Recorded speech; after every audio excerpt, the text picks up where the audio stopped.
heat covers. You received a heat cover, and it consists of 4 pieces. It's really easy to assemble. Depends on model, but the front piece and the back piece, and the right piece and left piece with cut out for the pipe. You put it right there.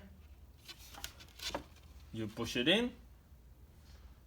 You take the right part, do the same thing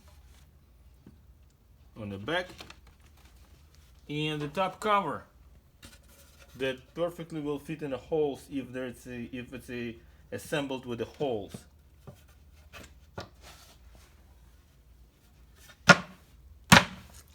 And then you use the screwdriver to tighten those holders on the back.